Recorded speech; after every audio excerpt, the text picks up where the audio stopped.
You know, it's so neat. We do have a church that loves young people, from nursery to children to youth, and that's awesome. And that's I think, guys, the churches that you're going to see that are growing and doing something are the churches that have a heart for young people.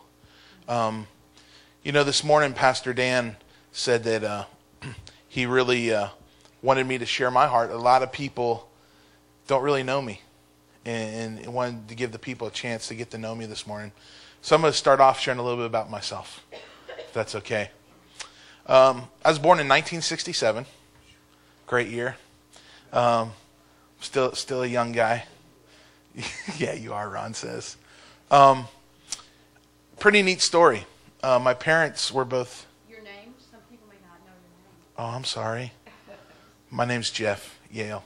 Actually, my first name's Michael. Michael. Yes. Michael Jeffrey. Yes, it is. Hey, Jerry. Good to see you, man. You know, I was born in 67, and neat story. My parents were 37 and 36 when I was born. My mom, they grew up together in Aliquippa, Pennsylvania. I don't know if anybody's ever heard of that place or not. It's 10 miles outside Pittsburgh. It was a steel town. Both the families made their living working in J&L steel mills.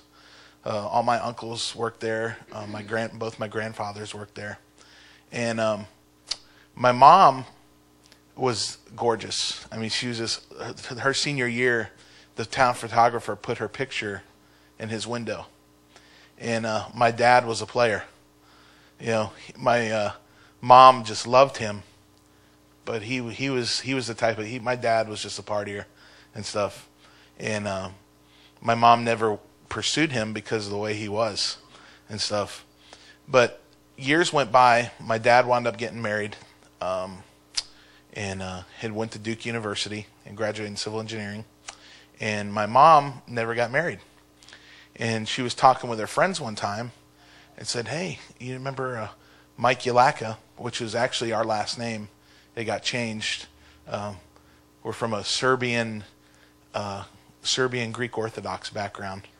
My dad was full-blood Serbian. My mom was full-blood Greek. So I'll tell you, that'll sort of give you a little emphasis where I come from. He said, Mike Yalaka got divorced. It's really, you know. My mom always had, so she wrote him a letter, and he wrote her back, and they wrote each other back and forth, and so goes the story, and they wind up getting together and getting married and having me. Thank God.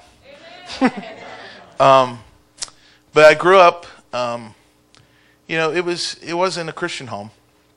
It was wild, though, because my mom always wanted me in Christian school, but they weren't Christians.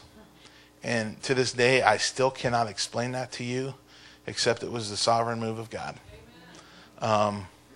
Because what he knew what I was going to be doing with my life.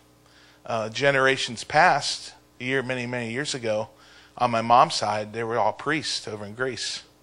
So I'm sure I had some prayers of my ancestors who said, you know what? Carry this on, God's work. Growing up, I was only child. My dad, I had a half sister. I only saw her twice the whole time I was growing up. My dad had a real nasty divorce from his first marriage, and actually just saw her for the first time in over 20 years, like 2 summers ago. And it was awesome, and we talk, and we love each other. I mean, it's so cool just that God restored that relationship with my sister that I didn't know. But, you know, growing up, my mom, we went to Greek Orthodox church every once in a while. It wasn't often, but, I mean, I didn't understand because they spoke in Greek. You know what I'm saying? It's all Greek to me. Well, it really was to me because I didn't understand a thing they were saying. So anyway, there was a neat Southern Baptist family that lived across the street from us. And, you know, thank God for the Southern Baptists. Because, man, I'll tell you what, they said, you need to invite your neighbors to church. Well, their little boy, David, I guess they had a competition in Sunday school class to see who could bring the most visitors to church. And I wouldn't go. They asked me 3-4 weeks. So David comes over, you know, one Saturday night, and he said, "Hey, Mick." They called me Mickey. "Hey, Mick, You want to go to church tomorrow? It's like, David, I don't want to go to church. We're going to Burger King afterwards. Yeah, I'll go to church. So I went to church. It was okay. Next week, they came and invited me and said, you want to go to church? And says, we going to Burger King? No, not this week. I go, no. So the week after, they come back. Hey, we're going to Burger King. You want to go to church? Sure. So every week, we start going to Burger King. Because they invest, they thought, hey, if we're going to get this kid to church, we better feed him Burger King. So it's like, got my chicken sandwich and my onion rings. And so that went on several process for weeks. Well, one Sunday, there was an altar call. And all these people started going forward. And I don't know why I went forward. I just went forward. I saw everybody else going up there. I said, well, you know what? They're all going up there.